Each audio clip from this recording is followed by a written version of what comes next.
What's up, anime lovers? Simon here. Welcome to HannaTalk, and today I'm chatting with a really special guest.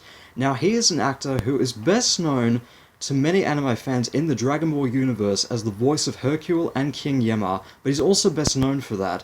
He's also best known as Arlong from One Piece and various other anime series, as well as the voice of Mr. Took from the Borderlands video games. Please welcome Chris Rager. Chris, how are you? Hello. I'm good, sir. How are you? I'm very well, thank you. So let's get right into the first question.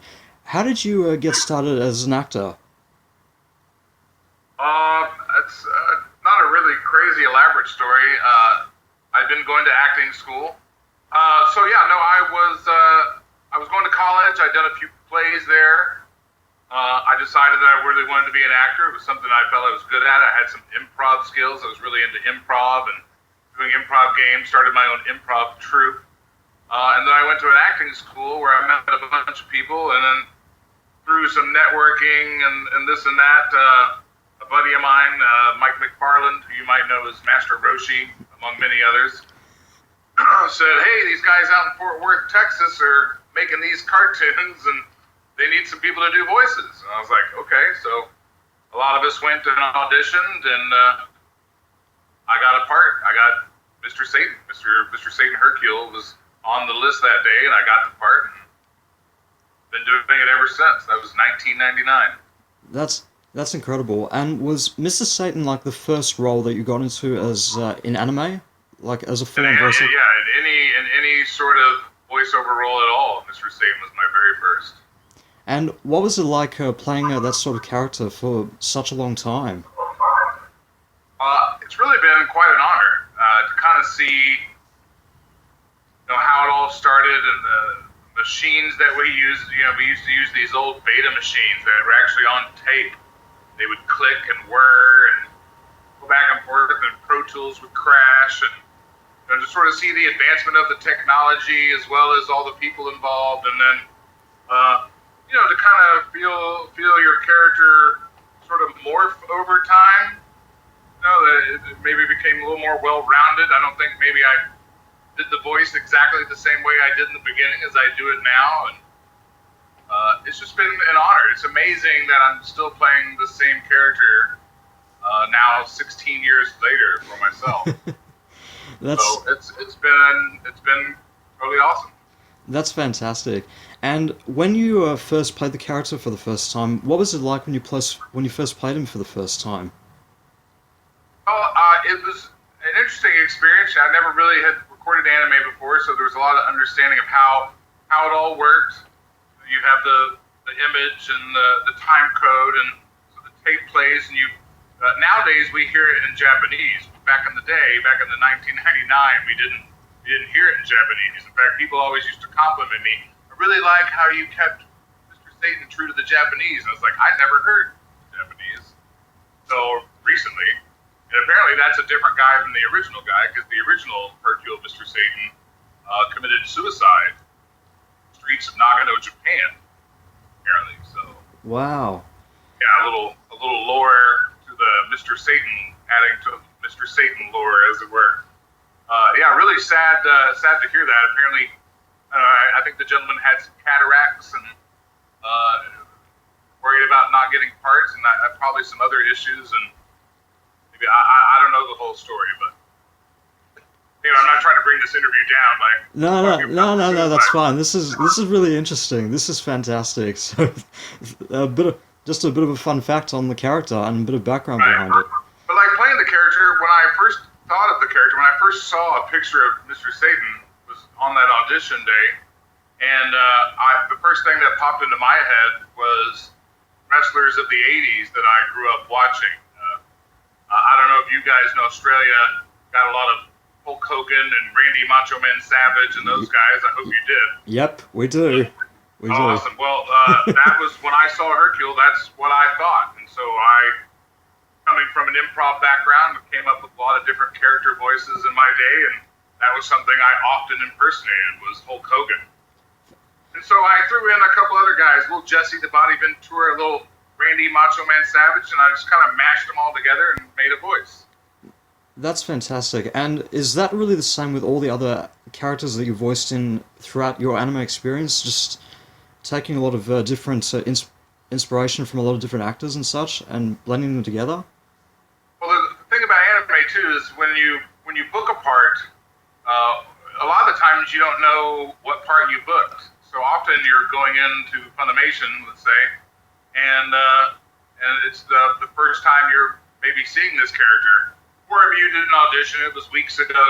It's not like you sat around and really took the time to formulate this character. So for me, my improv skills, I think, really benefit me in that way. I feel like I can go in there and, regardless of what the character is, the director and myself will be able to find a voice. I mean, he called me in for a reason. He knows that's somewhere in my voice area, so we'll find something for it. But so a lot of the voices I've created are usually just gut instincts as to what I think this person, based on what I know about this character and what they look like, how should I think they should sound? Just go. That's awesome. And the other character that you voiced in the Dragon Ball series was King Yemma. Was this before you voiced Satan, or was this after you had got the role of? After. Actually, the original actor who played King Yemma was Damian Clark, who is Cell. And of course, he got all fancy and moved off to LA, and they weren't going to bring him out to do smaller part like that, like King Yemma, because there wasn't much, I guess, left to do of King Yemma. He wasn't going to pop up a lot more anymore. So I just mimicked what Damien had done. I did it that way. Oh, that's great. And for the voices of Satan and King Yemma, was there ever a time where you had to voice both characters at the same time, or did you just do them separately from each other?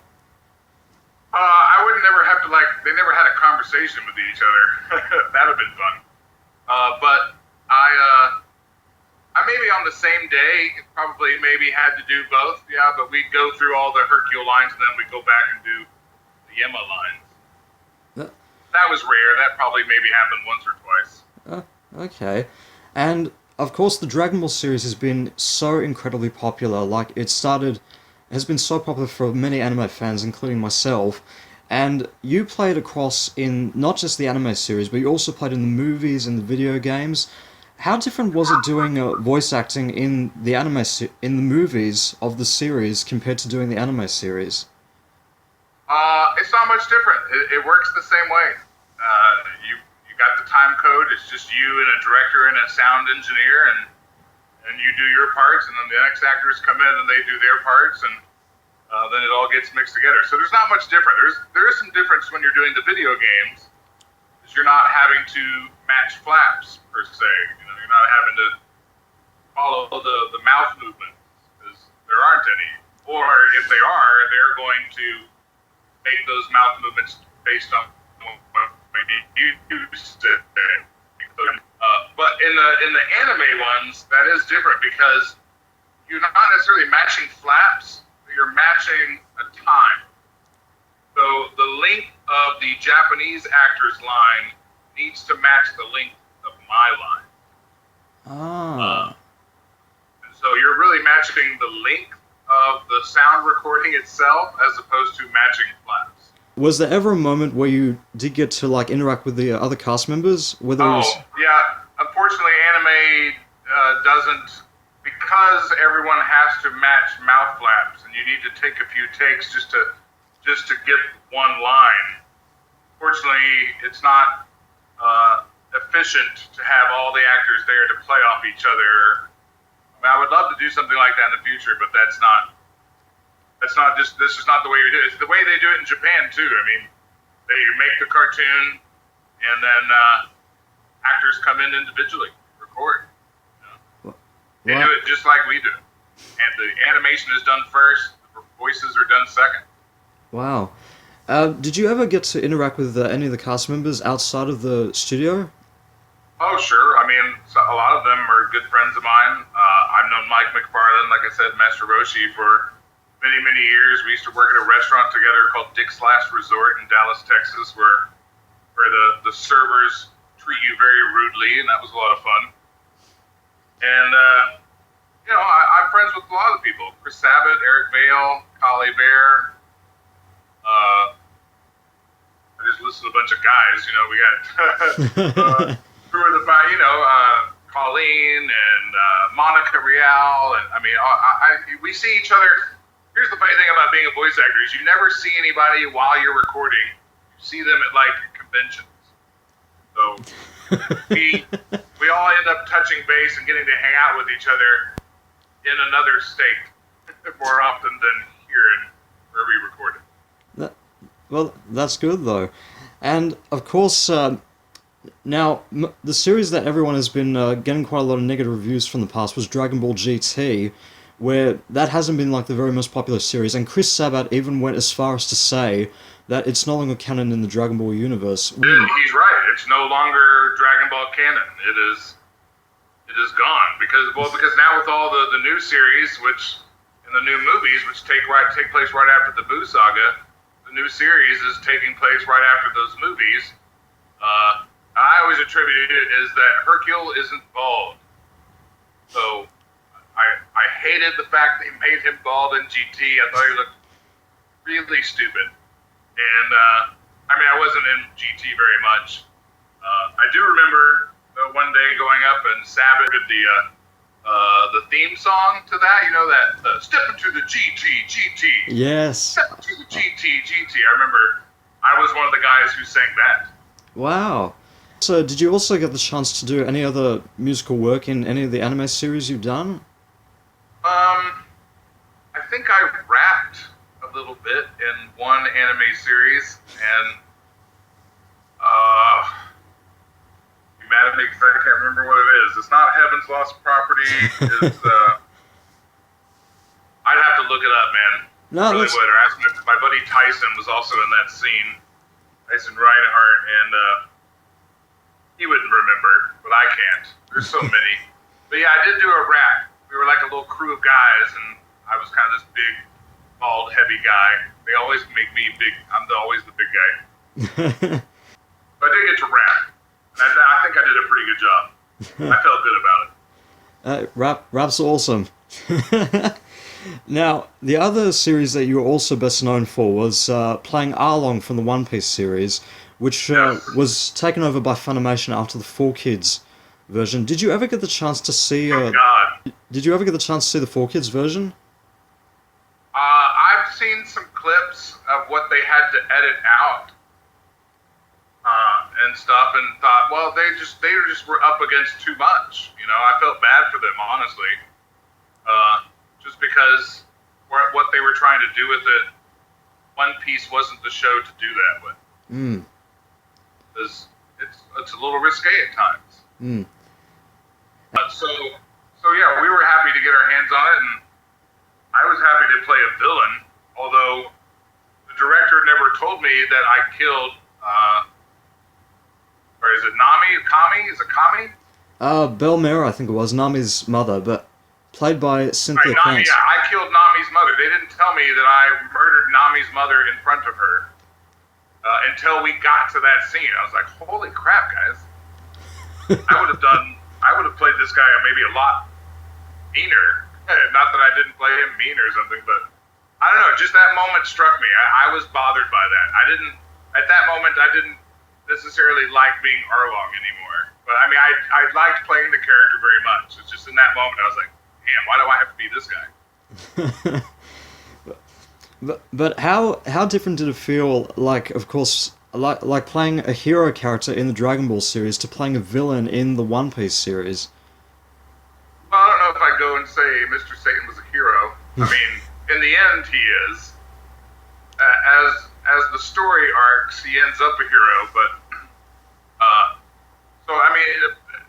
what was fun about Hercule was getting to kind of be a buffoon, Like I said, I'd taken those wrestler voices, but the only thing I had ever done with those wrestler voices was talk mean and tough, right? So the fact that Hercule had these moments where he cried and freaked out and was scared and had all these other emotional moments, it was fun to find out what that sounded like in that voice, because I'd never done it in that voice. I never tried to cry like Hulk Hogan,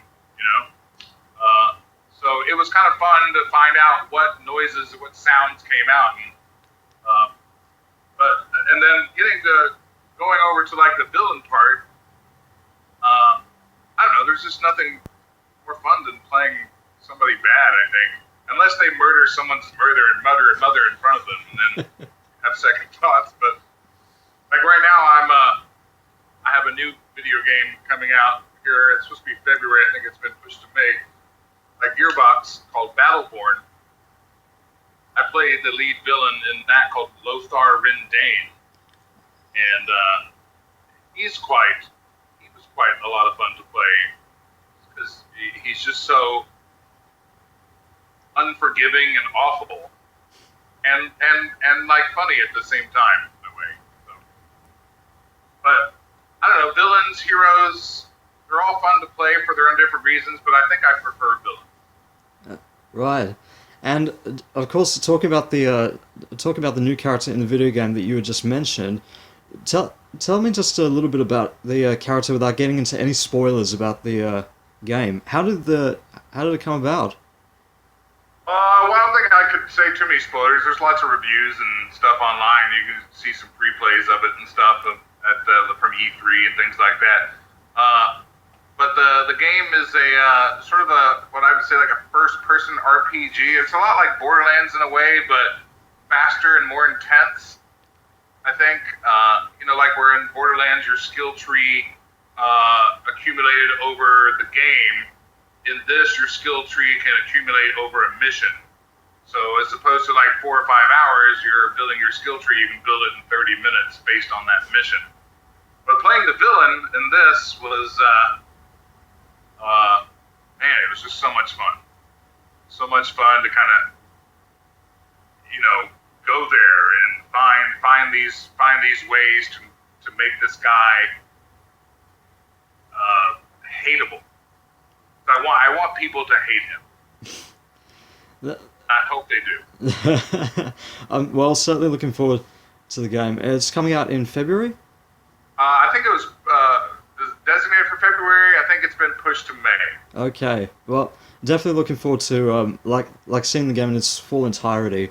But of course, speaking of video games, you mentioned, of course, the Borderlands series where you played Yes. Mr. Torg. What was that like? Borg was a blast. It wasn't a far stretch from Hercule, Mr. Satan. In fact, the day I went into that audition, I remember looking over at my friend Chad. My friend Chad was there, and on the side for the audition, they have a picture of the character, and then they usually have a description of the character, and then they have some lines that you wanted to read based on what he looks like in the description. Well, the picture that they had was Randy Macho Man Savage. And I looked at my friend Chad, I go, I'm going to get this guy. I'm going to be him. He's like, why do you think that? And I was like, because I've been doing that character for 16 years. And sure enough, I got the part. So it was really like taking Mr. Satan and like shooting him full of nuclear steroids and just going literally every session losing my mind, sweating. I mean, it wasn't easy, but it was fun. But at the end of a Torg session, my head would be throbbing. I'd be sweating, beads of sweat coming down my face. If I took off the earphones, I'd feel bad for whoever had to use the earphones after me because they were just covered in sweat. So like, that's what people want to hear. Like, oh, I want to go in the booth and put on some sweaty earphones. But it was a lot of fun, and like in the beginning, because I screamed so much, obviously, and that is me like balls out screaming, and they would, if they wanted me to do another line, there would be like this pause, and then I would hear in my headphones be like, yeah, Chris, look, man, we're really sorry, but we had a technical difficulty on that one. Can you do the line again? And I was like, guys, you don't have to apologize. And eventually it became, just do it again, just do it again. They didn't care that they were destroying my voice. Overall experience must have been incredible. Well, being a video game fan, it was, and having had played Borderlands and enjoying that game. It was just cool to be in a video game that I knew I was going to enjoy playing. You know, I've been in some other video games before, and those games were pretty good. I thought, some of them are a lot older games, older generation consoles and stuff. I think there was a game called Stuntman. There was a game called, you might remember what was that? The vampire Nazi fighting chick. What was her name? What was that video game called? I don't know either. That's okay. I'll be sure to check it out. Yeah, so that was many, many years ago. Another game called Road Rage or something. It was like a post-apocalyptic Grand Theft Auto. Did a lot of the radio stuff. So, I'd done other things like that before, but was never really proud of the game. But Borderlands, I knew I was going to be proud of. And, 28 million copies later, I feel pretty good about it. That's great. Now, one of the other anime series that you also did in the past, I remembered you playing, was in Fullmetal Alchemist Brotherhood, where you played Zampano. What did you watch the first anime series before Brotherhood came about, as preparation for what you were getting into? I had not. In fact, I played a couple of small bit parts in the original Fullmetal Alchemist, so I wasn't really ultimately familiar with the show when they asked me to come and do it. It was Mike McFarland actually directing. And I enjoyed that he gave me the character. I liked the transformation that he made. I'm sure, when you become a pig man who shoots spikes out of his back, who can't have fun with that? And you have your frog buddy with you who slimes everybody. But I think what I really enjoyed about that part of the story is that they too were like Ed and Al, where they just wanted to be normal again. They just wanted to have normal lives and go back to their families and stuff. So I kind of enjoyed that being part of the story, that I was along this end of the story arc where they were all going to help each other be normal again. And that's what you see across in all the characters across the entire Fullmetal Alchemist series. So yeah, it's noticeable, and it must have been a lot of fun to do that sort of series. Well, sure. Always good to be in a series that is popular, and the anime fans are going to watch and know and love, and hopefully can't wait for the next thing that you're going to be in. So it's always great to be in shows like that. That's great. They should have asked me to be, I'm still a little upset I played some bit parts in Attack on Titan. I'm thinking to myself, I'm one of the biggest, loudest voice actors they had. They couldn't have called me to play a Titan? Couldn't I have just screamed or moaned or grunted or something? I just wanted to be a Titan. But you're just going to have to wait and see what happens. I never got that call. No, I never got that call. Maybe when they dub the movie version, the live action version, maybe. I'll get to be Maybe. And the final question, what advice would you give to any person who wants to make it in the voiceover industry? Don't do it. That'll be a leave more work for me. No, seriously. A lot of us, we all have some different stories, but a lot of the stories are very similar too. We all come from theater, acting, radio, a performance background. Musical theater, singing, a lot of singers and stuff. So a lot of musicians, things like that. So I always advise people to get involved in local theater, workshops, acting troupes, improv especially because just the amount of tools that you get in learning improv that translate to other parts of your life, let alone acting, is I think very instrumental in what's been helpful for me. So I always recommend that. So improv, take some workshops, Go be in a play at your local theater. Start getting involved in those kinds of things, and you'll find out whether one, you could do it or not, and two, if it's something that's you find enjoyable. Yeah, that's perfect advice. Chris Rager, thank you so much for this. It's been an absolute honor to talk to you. Pleasure's all mine, sir. Thank you for giving me a shot, man. I love talking to fans and interviews and things, so I'm happy to do it. No problem. Thank you so much. Well, guys, if you'd like to find out more about Chris Rager, you can check out an official Facebook page with links down below in the description. And don't forget to subscribe down below to my YouTube channel and also check out my music channel as well. And follow me on Facebook and Twitter. Thank you guys so much for listening. This is Simon signing off.